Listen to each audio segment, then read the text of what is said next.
Praise the lord. ప్రభునందు ప్రియులారా, బైబిల్లో మనం చూస్తున్నప్పుడు ఆది కాండము 4వ అధ్యాయం, ఆది కాండము 4వ అధ్యాయం. ఈ 4వ అధ్యాయంలో మనము కొన్ని మాటలు మనం చూద్దాం. మనము 5వ వచనాన్ని ఒకసారి చదువుకుందాం.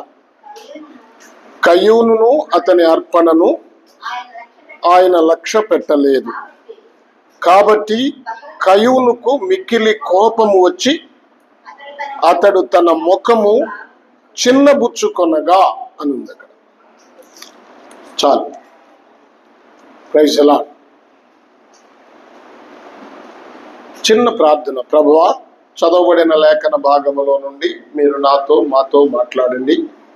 మీరు మాట్లాడితే చచ్చిన జీవితాలు బ్రతుకుతాయి, నిర్జీవం పోయి ఉజ్జీవం వస్తుంది. మీ మాటలలో శక్తి ఉంది.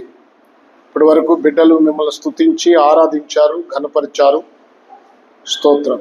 కొద్ది నిమిషాలు మీరు మాట్లాడి మమ్మల్ని బలపరచమని, మహిమ పొందమని యేసు నామములో ప్రార్థిస్తున్నాము తండ్రి. ఆమేన్. హల్లెలూయా.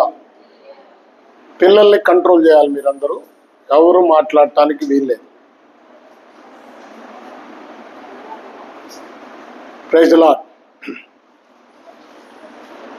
ఏదోను తోటలో, వనములో ఆదాము అవ్వలు దేవుని చేత నియమించబడ్డారు. ఏదోను అంటే సంతోషము, ఉల్లాసము. అందులో వారు చాలా హ్యాపీగా ఉన్నారు. ఎలాంటి బాధ లేదు, ఎలాంటి సమస్యలు లేవు, ఎలాంటి ఒడిదుడుకులు లేవు. చాలా ఆనందంగా, చాలా దేవుణ్ణి మహిమపరుస్తూ బ్రతికిన స్థలము ఏదోను. జాగ్రత్త వినాలి. ప్రభునందు ప్రియులారా, ఏదోనులో ఉన్న ఆదాము అవ్వలు దేవునితో గడిపారు, సంతోషించారు. అయితే సాతానుడు అబద్ధమాడి అవ్వను మోసం చేసి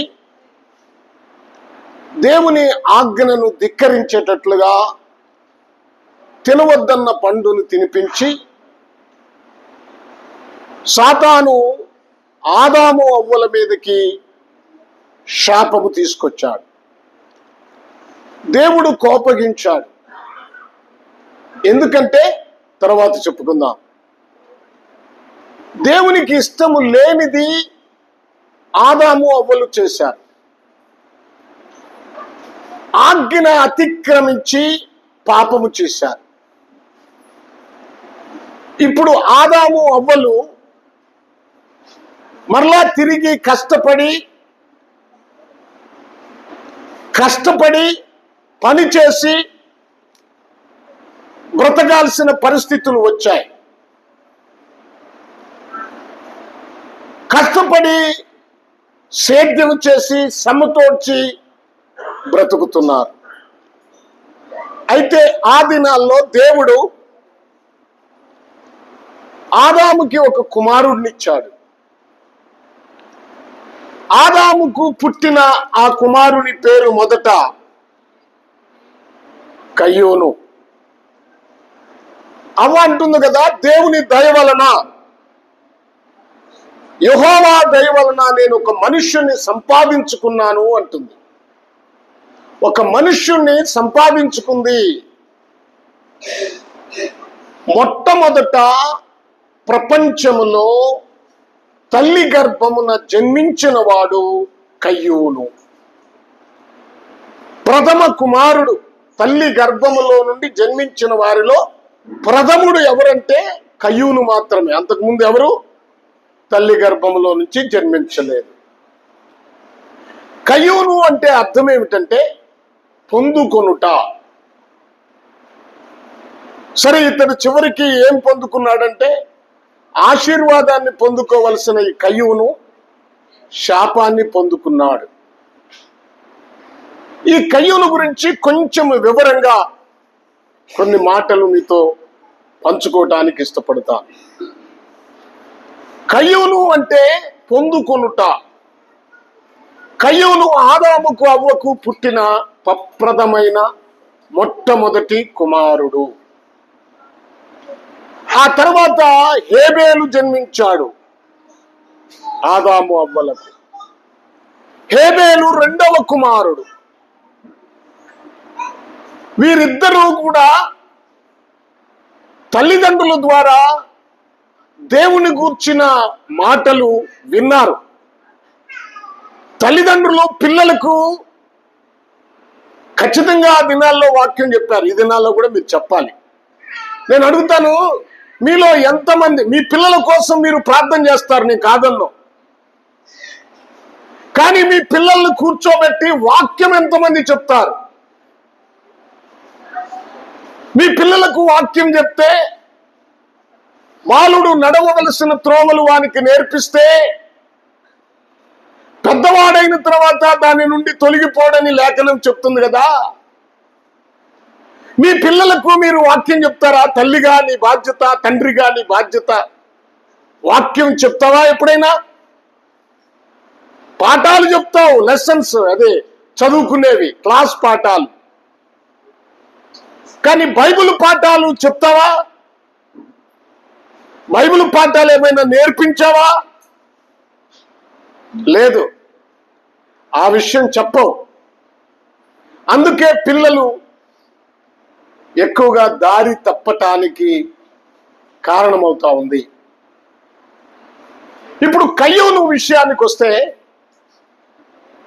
కయ్యూను వ్యవసాయం చేసేవాడుగా ఉన్నాడు. హేబేలు గొర్రెల కాపరిగా ఉన్నాడు. కయ్యూను హేబేలు ఇద్దరు వారి వారి వృత్తుల్లో, వారి వారి పనుల్లో వారు సాగుతూ ఉన్నారు. ఇక్కడ మనం గమనించాల్సిన విషయం ఏమిటంటే, ఒకరోజు హేబేలు దేవునికి బలి అంటే అర్పణను తీసుకొచ్చాడు. అలాగే కయ్యూను కూడా అర్పణను తీసుకొచ్చాడు. కొంచెం వివరంగా కొన్ని మాటలు చెప్పాలని ఆశపడుతున్నాను. వారిద్దరి అర్పణలో కయ్యూను అర్పణను దేవుడు అంగీకరించాడు. హేబేలు అర్పణను దేవుడు అంగీకరించాడు.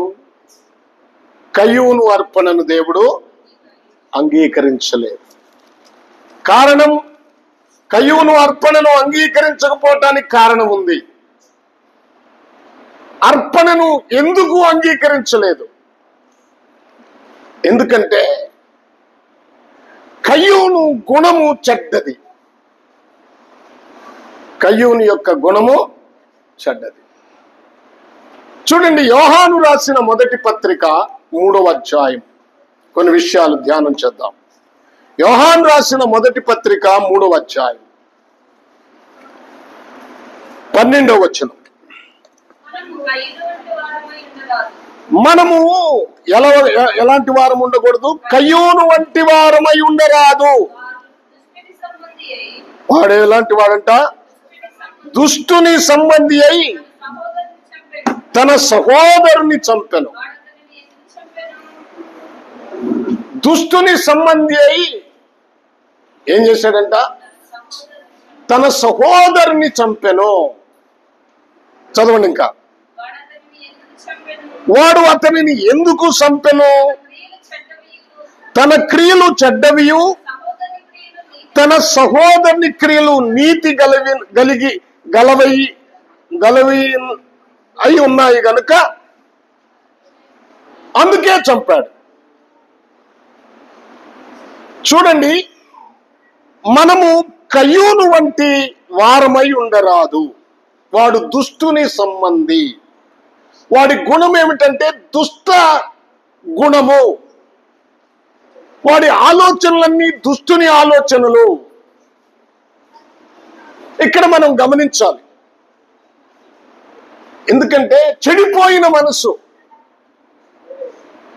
నోవాహు కాలంలో మనుషులందరూ చెడిపోయారు.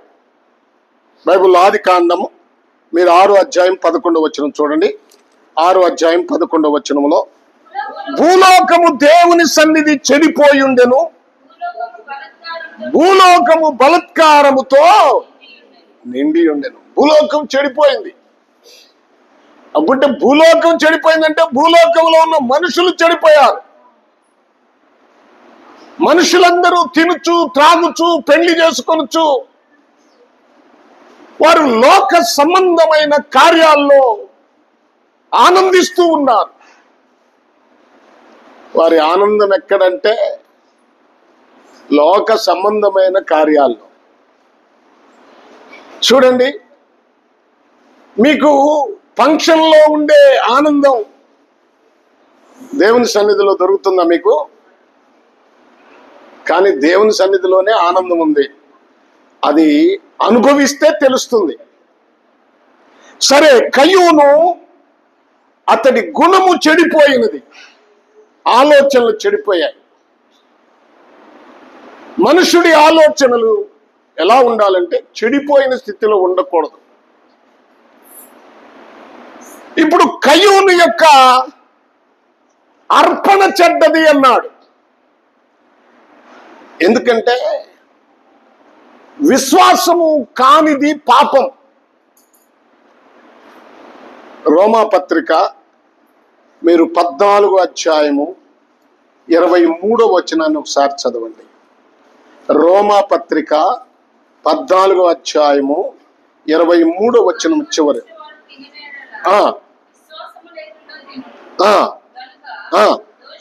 కనుక దోషి అని తీర్పు నందును. చూడండి, ఇక్కడ అంటాడు విశ్వాస మూలము కానిది ఏదో అది పాపము. విశ్వాసముగా ఏ పని నువ్వు చేయలేదో, ఆచారంగా అలవాటు చొప్పున ఏదో మనుషుల కోసమో దేనికోసమో నువ్వు చేస్తావో అది పాపం. చూడండి, ఈ అర్పణ కయ్యూను అర్పించాడు. కయ్యూను ఎవరనుకున్నాం? దుష్టుని సంబంధి. హేబేలు అర్పణను దేవుడు అంగీకరించాడు. రాయబడి ఉంటది, హేబేలును చూసారా? అక్కడ మీరు చూడండి, ఆది కాండము 4వ అధ్యాయంలోనికి మరొకసారి రండి. 4వ వచనం, హేబేలు కూడా తన మందలో తొలిచూలున పుట్టిన వాటిలో క్రొవ్విన వాటిని కొన్ని తెచ్చెను. ఇంతవరకు బాగానుంది. ఇక్కడే చెప్తున్నాడు, యెహోవా హేబేలును అంటే హేబేలుని. ఇప్పుడు హేబేలుని లక్ష్య పెట్టాడు గనక అతని అర్పణను కూడా లక్ష్య పెట్టాడు. ఎప్పుడైతే మనము దేవుని ఎడల యథార్థంగా ఉంటామో, దేవునికి ఇష్టమైన జీవితాన్ని జీవిస్తామో, దేవునికి నమ్మకమైన బ్రతుకుతామో, అప్పుడు మనం అర్పించే అర్పణను కూడా దేవుడు అంగీకరిస్తాడు. ఇక్కడ మనం చూసినప్పుడు నీ బ్రతుకు సరి లేకపోతే నీవు నీ అర్పణను దేవుడు అంగీకరించడు. జీవితాన్ని సరి చేసుకోవాలి. అలా సరి చేసుకుంటే దేవుడు నిన్ను నీ యొక్క అర్పణ లేక బలి దేవుడు అంగీకరిస్తాడు. బైబిల్లో మనం చూసినప్పుడు సమూయేలు రాసిన మొదటి పత్రిక, రండి అక్కడికి. సమూయేలు రాసిన మొదటి పత్రిక 15వ అధ్యాయంలోనికి రండి. 15వ అధ్యాయంలో 22వ వచనాన్ని మనం చూడాలి. చాలా జాగ్రత్తగా గమనించండి. తాను సెలవిచ్చిన ఆజ్ఞను ఒకడు గైకొనుట వలన ఎప్పుడు యెహోవా సంతోషిస్తాడు? అమ్మా, జాగ్రత్తగా వినండి. దేవుడు ఇచ్చిన ఆజ్ఞను ఎవరు గైకొంటారో, ఎవరు జరిగిస్తారో అప్పుడు దేవుడు వారిని బట్టి సంతోషిస్తాడు. ఖచ్చితంగా చెప్తున్నాడు. ఆజ్ఞను గైకొనటం వలన యెహోవా సంతోషించున్నట్లు ఒకడు దాన బలులను అర్పించటం వలన ఆయన సంతోషించునా? నువ్వు ఏది ఇచ్చినా దేవుడు సంతోషించడు. నువ్వు ఇచ్చే దాని విషయంలో సంతోషించాలంటే నీవు ఆయన ఆజ్ఞలను గైకొన్నప్పుడు ఆయన సంతోషిస్తాడు. ఆయన ఆజ్ఞలను గైకొనకుండా నువ్వేం చేసినా దేవుడు సంతోషించడు. ఆలోచించుము, బలులు అర్పించుట కంటే ఆజ్ఞను గైకొనుటయు, పొట్టేళ్ల కొవ్వు అర్పించుట కంటే మాట వినుటయు శ్రేష్టము. మాట వినుట శ్రేష్టము. దేవుని మాట వినాలి. నీవు నీ ఇష్టం వచ్చినట్లు బ్రతకటం కాదు, నీ ఇష్టం వచ్చినట్లు నడవటం కాదు. దేవుని ఆజ్ఞ ప్రకారము దేవుడు ఏది చెప్పాడో దాన్ని అనుసరిస్తూ నువ్వు జీవించాలి. అప్పుడు నువ్వు అర్పించిన అర్పణ, నీ బలులు, నీ నైవేద్యము, నీ ప్రార్థన దేవుడు అంగీకరిస్తాడు. బైబిల్లో మనం ఇంకో మాట చూద్దాం. కీర్తనల గ్రంథం 51వ కీర్తన 16వ మాట చూద్దాం. 51వ కీర్తన చూడండి. త్వరగా. దేవుడు బలిని కోరువాడు కాదంటున్నాడు. చూడండి, భక్తుడు అంటున్నాడు, కోరిన ఎడలా నేను అర్పించదను. దాన బలులు నీకు ఇష్టమైనది కాదు. మరి ఏది ఇష్టము? ఏది ఇష్టము? విరిగిన మనస్సు. మా ఏది దేవునికి ఇష్టమో? నువ్వు ప్రార్థన చేయటం కాదు. చెయ్యాలి ప్రార్థన, కాదని నేను అంటలేదు. ప్రార్థన చేయటం ఏదైనా, నువ్వు అర్పణలు దేవుని దగ్గరికి ఏదో తీసుకురావటం కాదు. దేవుని దగ్గరకు నువ్వు తీసుకురావాల్సింది, దేవుని ఎదుట నువ్వు సమర్పించవలసింది విరిగిన మనస్సు, నలిగిన హృదయం. దహన బలులు కాదు ముఖ్యం, నైవేద్యము ముఖ్యం కాదు, అర్పణలు ముఖ్యం కాదు. నీవు వాటిని అడిగితే నేను ఎన్నో త్యాగాలను అంటున్నాడు భక్తుడు. కానీ ఇక్కడ విషయం ఏమిటంటే నీ మనస్సు, నీ జీవితం విరిగి నలిగిన జీవితమై ఉండాలి. మాట వినే జీవితమై ఉండాలి. ఆజ్ఞలను గైకొనే జీవితమై ఉండాలి. ఆ దేవుని ఆజ్ఞను వెనకకు తోసి ఆయన మాటలు లెక్క చేయకుండా ఆయన దగ్గరకు నేను వచ్చానులే, నేను ఇచ్చానులే. ఏమండి, ఒక ఆయన్ని అయ్యా ప్రభువుని నమ్ముకో అంటే, అయ్యా పండక్కి అట్టికాయ గెల పంపిస్తానయ్యా. ప్రభువుని నమ్ముకోమంటే అట్టికాయ గెల పంపిస్తా అంట. నీ అట్టికాయ గెల దేవునికి అవసరమా? చూడండి, నేను దేవునికి ఇస్తున్నాను అనే ఆ మనస్సే దేవునికి నిన్ను దూరం చేస్తుంది. ఏమన్నాడు అక్కడ? విరిగిన మనస్సు, ఇరిగిన మనస్సే దేవునికి ఇష్టమైన బలులు. దేవా, విరిగి నలిగిన హృదయము నీవు అలక్ష్యము చేయ. నువ్వు అంగీకరించకుండా ఉండవు. ఎవరైతే విరిగిన మనసుతో దేవుని దగ్గరకు వస్తారో, ఇంకో మాట చూపించనా? మీకా గ్రంథంలోనికి రండి, 6వ అధ్యాయం. చాలా మంచి మాట అది. మీకా గ్రంథము 6వ అధ్యాయం ఉందా మీ బైబిల్లో? త్వరగా తీయండి. చదవమ్మా. 6వ అధ్యాయము 6వ వచనం.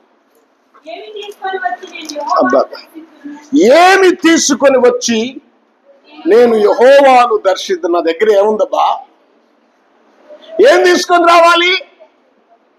ఏదైనా పెళ్లికి వెళ్తుంటే మనం ఏదో ఒకటి పెట్టాలి.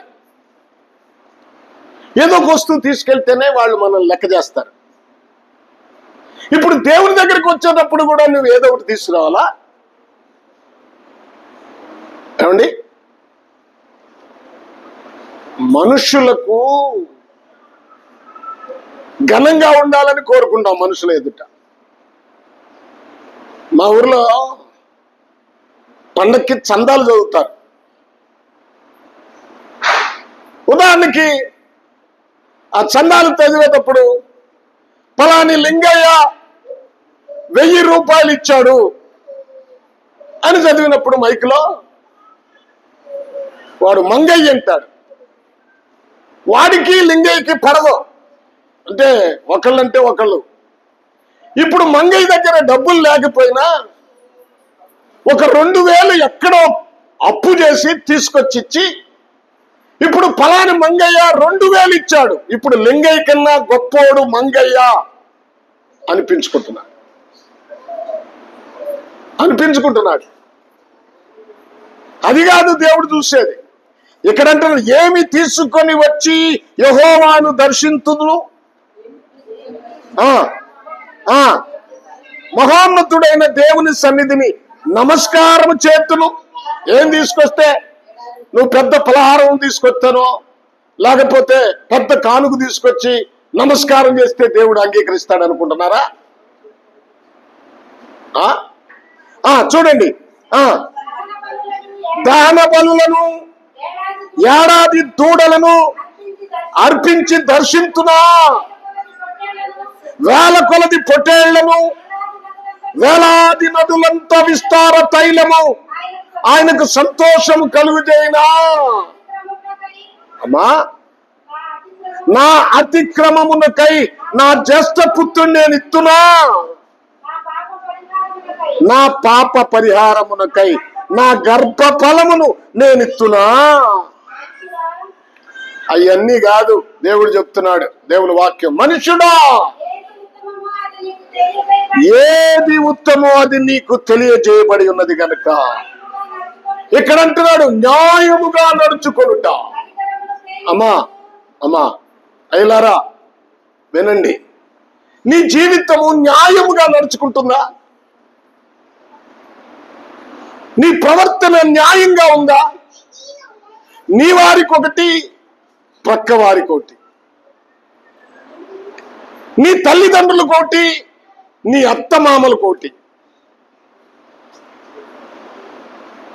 చూడండి, న్యాయం లేదు. ఓ మనుష్యుడా, నువ్వు న్యాయంగా నడుచుకుంటున్నావా? దేవుని దగ్గర న్యాయంగా ఉన్నావా? నీ బంధువుల విషయంలో న్యాయంగా ఉన్నావా? నీ కుటుంబ విషయంలో న్యాయంగా ఉన్నావా? దేవుడు అడుగుతున్నాడు, న్యాయముగా నడుచుకొనుటయో. ఏం ప్రేమించాలి? కనికరమును ప్రేమించాలి. నువ్వేం ప్రేమిస్తావు? లోకములో ఉన్న సంపదను ప్రేమిస్తావు. వినండి జాగ్రత్తగా. బంగారాన్ని ప్రేమిస్తావు, లేకపోతే నీ కుటుంబాన్ని ప్రేమిస్తావు. చూడండి, ప్రభునందు ప్రియ దేవుని పిల్లలారా, జ్ఞాపకం చేసుకుందాం. నువ్వు దేనిని ప్రేమిస్తావు? కనికరం ఉందా నీ దగ్గర? జాలి ఉందా? దయ ఉందా? అమ్మా, కానీ అసలు ద్వేషాన్ని ఎలా కడుపులో ఉంచుకుంటారండి? చాలా మంది ద్వేషం ప్రార్థన చేస్తారు. మరలా నీ ఎడల ఎవరైనా తప్పిదం చేశారనుకుందాం, నీ కోడలే నీ ఎడల తప్పిదం చేసింది, లేకపోతే నీ అత్తే నీ ఎడల తప్పిదం చేసింది, లేకపోతే నీ ఎడల ఎవరైనా తప్పిదం చేశారు. దాన్ని మనసులో పెట్టుకోవాలా? ప్రభు అంటున్నాడు, నువ్వు దేవుని దగ్గరకు వస్తున్నావు, నువ్వు ఆరాధనకు వస్తున్నావు, న్యాయముగా నడుచుకుంటే ఎట్లో నీకు తెలుసు. నీవు ఆ ద్వేషాన్ని ఎందుకు కడుపులో పెట్టుకొని దేవుని దగ్గర ప్రార్థన చేస్తావు? నువ్వు నేర్చుకోవాల్సిందేంటి? కనికరమును ప్రేమించాలి. ఎంత నిన్ను అవమానపరిచినా, దుఃఖపరిచినా, నీ ఎడల ఎంత కఠినంగా ప్రవర్తించినా నీవు వారి ఎడల దయను చూపించాలి. నువ్వు దయను ప్రేమించాలి. ఇది దేవుడు చెప్తున్నాడు.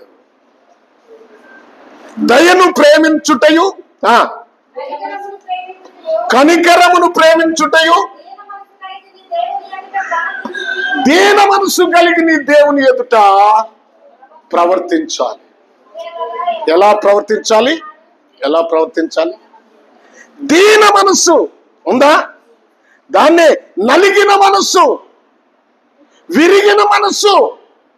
నీకు ఇష్టమైన బలియాగం అన్నాడే, నువ్వు విరిగిపోవాలి. నాదేమీ లేదు ప్రభు, అంతా నీదే. నీకున్న ఉద్యోగం ఎవరిది? నీకున్న ఇల్లు ఎవరిచ్చారు? నీకున్న ఆస్తి ఎవరిచ్చారు? అన్ని దేవునియే. వాటిని బట్టి నువ్వెందుకు గర్విస్తున్నావు? వాటిని బట్టి నువ్వెందుకు అతిశయపడుతున్నావు? ఏది నీ వెంట రాదు రేపు.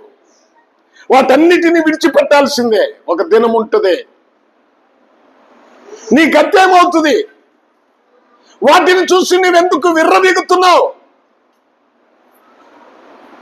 ఎందుకు విర్రవీగుతున్నావు? ఇక్కడ అంటున్నాడు, చూడండి చూడండి, దీన మనసు కలిగి దేవుని ఎదుట ప్రవర్తించుటయు ఇంతే కదా యెహోవా నిన్ను అడుగుచున్నాడు. దీన మనసు కలిగి దేవుని ఎదుట ప్రవర్తించే అనుభవం ఉందా? ఏమా దయ చూపే అనుభవం ఉందా? కనికరమును ప్రేమిస్తున్నావా? అప్పుడే నీ అర్పణ మంచిదవుతుంది. కయ్యూను బలి లేక అర్పణ ఎందుకు చెడ్డదయిందంటే, కయ్యూనులో దీన మనసు లేదు, కయ్యూనులో క్షమించే మనసు లేదు. చూడండి, ప్రభునందు ప్రియ దేవుని పిల్లలారా, జ్ఞాపకం చేసుకుందాం. ఇంకా చాలా విషయాలు ఉన్నాయి. నిన్ను నీవు తగ్గించుకోవాలి. ప్రభు అయిన యేసుక్రీస్తు వారు చూడండి, పరలోకములో ప్రభు ఎవరు? యేసయ్య ఎవరు? సృష్టికర్త. సమస్తమును సృష్టించిన వాడు యేసుక్రీస్తు వారు. హలో, అంటే పరలోకాన్ని చేసింది కూడా యేసు ప్రభు వారి సృష్టించింది. ఆయన లేకుండా ఏది కలుగలేదు. గుర్తుపెట్టుకోండి, ఆయన లేకుండా. ఆయన అంటే ఎవరు? యేసుక్రీస్తు వారు. ఆయన ముందుగా ఉన్నవాడు, ఆయన తండ్రితో సమానంగా ఉన్నవాడు. చూడండి, పరలోకాన్ని కలుగు చేసిన వాడు యేసు ప్రభు వారే. అలాంటి దేవుడు, అంత గొప్పవాడు, దేవునితో సమానముగా పరలోకములో సింహాసనం మీద కూర్చున్నవాడు, ఆయన భూలోకములోనికి మనుష్యుడుగా పుట్టి ఆయన పశువుల పాకలోనికి వచ్చాడు. ఎంత తగ్గించుకున్నాడు ఆయన! ఇది ఎప్పుడైనా నీ మనసులోకి వస్తుందా? నా దేవుడే ఇంత తగ్గించుకున్నాడే, సమస్తమును సృష్టించి సమస్తమునకు ఆధారభూతుడు, సర్వాధికారి అయిన దేవుడు, శ్రీమంతుడైన దేవుడు, సమస్తమును కలుగజేసిన దేవుడు, ఆ దేవుడే ఇంత తగ్గించుకొని నా కోసం భూలోకంలో పశువుల పాకలోకి వచ్చాడే, ఇక నేనెంత తగ్గించుకోవాలని ఎప్పుడైనా ఆలోచన ఉందా? చూడండి, బలి అంటే విరిగిన మనసు, తగ్గింపు కలిగిన మనసు, లోబడే మనసు. అది దేవునికి ఇష్టమైన బలియాగం. ప్రభునందు ప్రియ దేవుని పిల్లరా, ఇప్పుడు కయ్యూను అర్పణ చెడ్డది. కయ్యూను అర్పణ ఎలాంటిది? చెడ్డది. కయ్యూను మనస్సు అంటే, కయ్యూను మనస్సు చెడ్డది, గుణము చెడ్డది. అన్నిటికన్నా ముఖ్యమైన మంచి గుణం ఉండాలి, అందరిని ప్రేమించే గుణం ఉండాలి.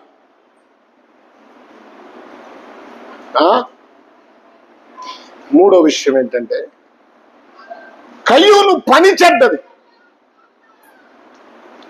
ఏంటంట? కయ్యూను పని చెడ్డది. ఏంటి ఆయన చేసిన పని? ఏంటి? తమ్ముడిని చంపేశాడు. సొంత తమ్ముడిని చంపాడు. దేనివల్ల? అసూయ వలనే. తర్వాత దేవుడు వచ్చి అడిగాడు, కయ్యూను, నీ తమ్ముడైన హేబేలు ఎక్కడా అంటే దేవుడికి తెలియదు అనుకోమాకండి. ఆదామా, ఎక్కడున్నావు నీవు?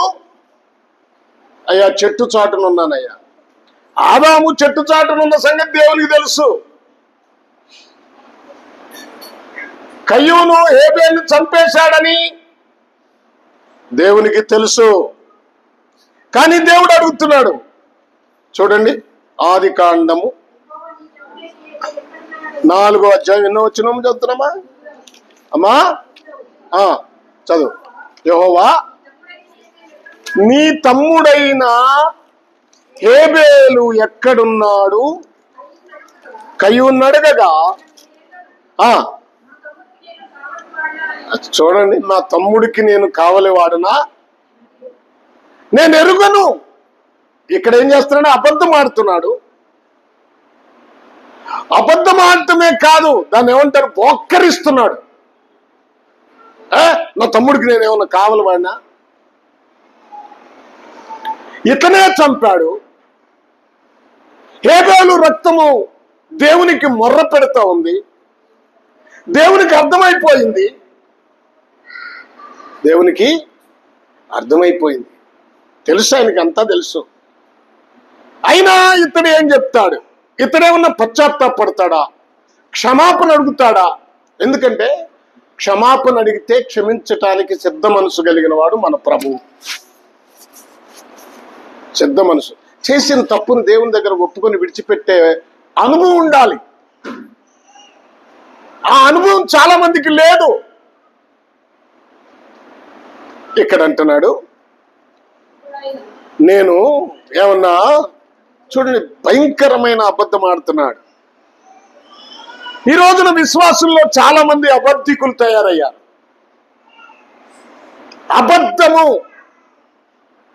అబద్ధం అంటే దేవునికి హేయమైనది. అబద్ధం ఎవరిది? చూడండి, అబద్ధం ఎవరిదో? యోహాను రాసిన సువార్త 8వ అధ్యాయం చూడాలి. 8వ అధ్యాయం 44వ వచనాన్ని చూడండి. యోహాను రాసిన సువార్త 8వ అధ్యాయము 44వ వచనం. మీరు మీ తండ్రియగు అపవాది సంబంధులు, మీ తండ్రి దురాశలు నెరవేర్చుకోరుచున్నారు. ఆది నుండి వాడు నరహంతకుడయ్యుండి సత్యమందు నిలిచిన వాడు కాడు. వాని యందు సత్యమే లేదు. వాడు అబద్ధమాడునప్పుడు తన స్వభావమును అనుసరించే మాటలాడు.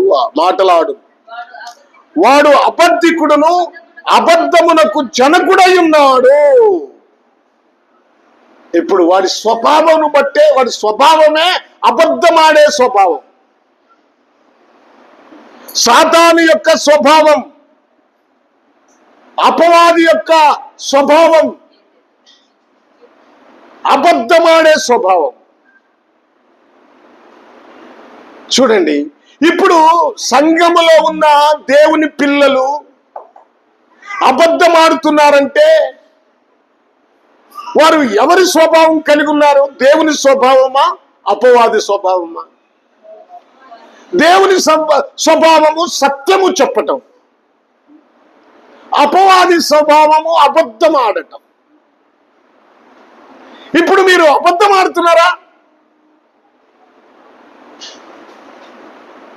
ఆ అబద్ధము దేవునికి వ్యతిరేకం. మీ తండ్రి అపవాది.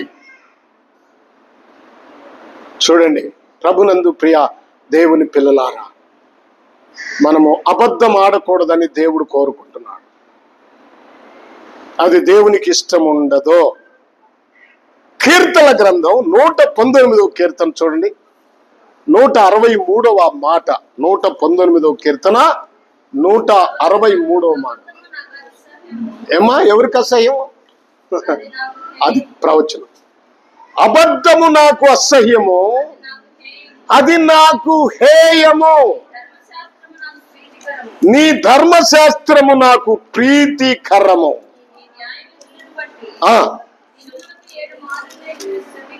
చూడండి, అబద్ధము నాకు అసహ్యము, అది నాకు హేయము.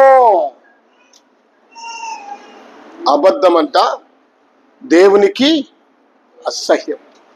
దాని తర్వాత చూడండి, సామెతల గ్రంథం ఉంటుంది. సామెతల గ్రంథము 12వ అధ్యాయము 22వ వచనం చూద్దాం. ఏంటమ్మా? అబద్ధమాడు పెదవులు యెహోవాకు హేయము. ఏంటంట? సత్యవర్తనులు ఆయనకి ఇష్టం ఏంటి? సత్యం చెప్పేవారు, తమ తప్పును ఒప్పుకొని పశ్చాత్తాపడేవారు. సత్యవర్తనులు ఆయనకి ఇష్టలు. అబద్ధమాడు పెదవులు యెహోవాకు హేయము. హేయం అంటే అసహ్యం అంటాడు ఆయన. అంటాడు. ఇప్పుడు కయ్యూను నీ తమ్ముడు ఎక్కడంటే నాకు తెలీదు. అబద్ధము ఎంత సునాయాసంగా ఆడుతున్నారు. అబద్ధికులు పరలోక రాజ్యానికి వారసులు కాదు. ప్రభునందు ప్రియ దేవుని పిల్లలారా, అననీయ సప్పీరాలు పేతురు దగ్గరకు వచ్చారు. పేతురు దగ్గరకు వచ్చి వారు ఆ ధనమును సమర్పించారు. అప్పుడు పేతురు అడిగారు, మీ పొలాన్ని, మీ ఆస్తిని ఇంతకే అన్నారంటే అవును అన్నారు. అందుకని అక్కడికక్కడే వాళ్ళు చచ్చిపోయారు. వాళ్ళ ఆస్తిని వాళ్ళు అమ్మింది ఎంతకన్నా అమ్ముకొని, అయ్యా ఇంత కాదు, కొంత వచ్చింది, అది మేము కొంత మా కొరకు అట్టి పెట్టుకున్నాం, కొంత దేవుని సేవకి ఇస్తున్నాం అని చెప్తే ఎవరేమంటారు? చూడండి, అననీయ అబద్ధమాడాడు, సప్పీరా అబద్ధమాడాడు. ఏమయ్యారు వాళ్ళు? చచ్చి ఊరుకున్నారు. రేపు అబద్ధికులు కూడా అగ్నిగుండములో చచ్చి ఊరుకుంటారు, అంటే కాలుతూ ఉంటారు. అబద్ధము అబద్ధము. చాలా మంది అబద్ధికులు దేవునితోనే అబద్ధం ఆడతారు. అబద్ధికులు దేవునికి హేయులు. అబద్ధం ఆడరాదు. మీ సహోదరులతో ఒకరికొకరు సత్యమే మాట్లాడాలి. చూడండి, కొలసీలకు రాసిన పత్రిక 3:9 చూడండి. కొలసీలకు రాసిన పత్రిక 3:9 ఏముంది? ఇంకొకరు ఎఫెసీలకు రాసిన పత్రిక 4:25 చూడండి. ఒకనితో ఒకడు అబద్ధమాడుకుడి, ఎలా అనగా అది ప్రాచీన స్వభావం. ప్రభువుని నమ్ముకోక ముందు మనం అబద్ధాలు ఆడాం, అది పాత స్వభావం. ప్రభువుని నమ్ముకున్న తర్వాత ఆ స్వభావం ఉండకూడదు. ఇది కయ్యూను స్వభావం. కయ్యూను ఎవరంటే అబద్ధికుడు. కయ్యూను పని చెడ్డది, తను పశ్చాత్తాపడలేదు. ఎఫెసీయులకు రాసిన పత్రిక 4:25 ఏముందంటే, మనము ఒకరికొకరము అవయవులై ఉన్నాము గనుక మీరు అబద్ధమాడుట మాని ప్రతివాడును తన పొరుగువానితో సత్యమే మాట్లాడాలి. ప్రతివాడును తన పొరుగువానితో సత్యమే మాట్లాడాలి. ప్రభునందు ప్రియ దేవుని పిల్లలారా, జ్ఞాపకం చేసుకున్నాం. కయ్యూను పని చెడ్డది. తమ్ముడిని చంపాడు, చాలా ఘోరమైన పని చేశాడు, అబద్ధమాడాడు. అబద్ధికులు దేవుని రాజ్యమునకు వారసులు కారు, దేవుని రాజ్యంలోనికి ప్రవేశించరు. మరొక విషయం ఏంటంటే, కయ్యూను ప్రార్థన చెడ్డది. ఏమండి, ప్రార్థన ఎట్ట చెడ్డది అవుతుంది? కయ్యూను ప్రార్థన చెడ్డది. ఎలా చెడ్డదైంది కయ్యూను ప్రార్థన? ఎందుకంటే ఒక మాట చూడండి, బైబిల్లో కీర్తనల గ్రంథము 109వ కీర్తన 7వ మాట. 109వ కీర్తన. దోషి అని తీర్పునందును గాక, వాని ప్రార్థన పాపమగును గాక. వాని ప్రార్థన పాపమగును గాక. ఎవరి ప్రార్థన? విమర్శలోనికి తేబడే వాడి ప్రార్థన. విమర్శలోనికి ఎవరు వస్తారు? విమర్శలోకి ఎవరు వస్తారు? పాపం చేసేవాడు, బ్రతుకు సరిలేని వారు, అక్రమంగా జీవిస్తున్నవారు. అలాంటి వారు ప్రార్థన చేస్తే వారి ప్రార్థన పాపమైపోతుంది. మా వింటున్నారా? నీ బ్రతుకు సరి లేకుండా నువ్వు పాపములో బ్రతుకుతూ, పాపాన్ని ఆశిస్తూ, పాపములోనే నువ్వు సంతోషిస్తూ, పాపం ఎడల వాంఛ కలిగి ఉంటూ నువ్వు ప్రార్థన చేస్తే నీ పాపం ఏమవుతుంది? నీ ప్రార్థన ఏమవుతుంది? పాపమైపోద్ది. నువ్వు ప్రార్థన చేస్తే అది పాపంగా పరిగణిస్తాడు దేవుడు. దేశంలో యథార్థవంతుల కొరకు దేవుడు కనిపెట్టుచున్నాడు. పాపుల ప్రార్థన దేవుడు అంగీకరించడు. పాపుల మనవి దేవుడు అంగీకరించడు. ప్రార్థించే నీవు, నీ పెదవులు పరిశుద్ధమై ఉండాలి. అక్రమాన్ని కోరుకునే పెదవులై ఉండకూడదు. నీ ఆలోచనలు పరిశుద్ధమై ఉండాలి. ఈ పరిశుద్ధత లేకుండా నువ్వు ఎలా ప్రార్థన చేస్తావు? నీకెవడిచ్చాడో హక్కు? ప్రభు ఏమనిచ్చాడా?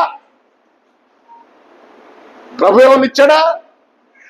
నీ అంతటికి నీవే తీసుకుంటున్నావు ఆ హక్కుని. నీ అంతటికి నీవే లాక్కుంటున్నావు. మనుషులు ఏమీ అనలేరు కానీ దేవుడు ఊరుకుంటాడా? ఇంకో మాట చెప్తున్నా, పాపం నువ్వు అబద్ధాలు ఆడుతావు, బూతులు తిడతావు, ఇతరులు హింసిస్తావు. ఏమండి, చెడ్డదానిని చూసి ఆశించే కన్నులున్నాయి. శరీర సంబంధమైన వాంఛలు తీర్చుకోవడానికి అక్రమైన మార్గంలో ప్రయాణం చేస్తావు.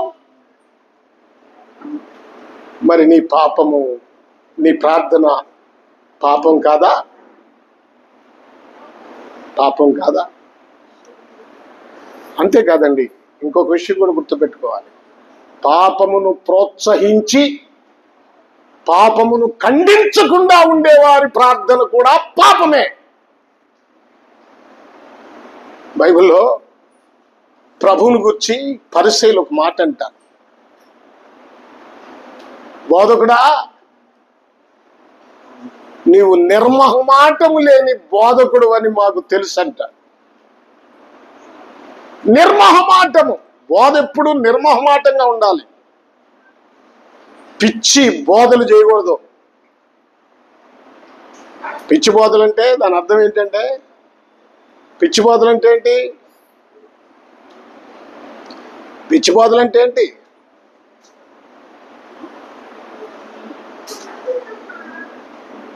దేవుని వాక్యాన్ని మరుగు చేసి మనుషుల కోసము వేరొక విషయములో రాయబడిన వాక్యాలను అడ్డం పెట్టుకొని బోధించే బోధ పిచ్చి బోధ.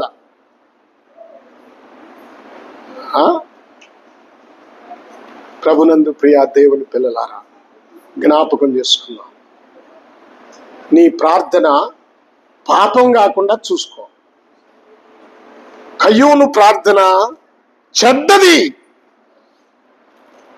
ఆదికాండము 4వ అధ్యాయము 13వ వచనాన్ని మరొకసారి చదవండి. అందుకు కయ్యూను, చూడండి ఏమైపోయింది ఇప్పుడు. కయ్యూను ప్రార్థన ఏమైపోయింది? కయ్యూను అర్పణ ఏమైపోయింది? మీరు అర్థం చేసుకోవాలి. ఏమైపోయింది? దోషమైపోయింది, పాపమైపోయింది. ఎక్కడంటున్నాడు?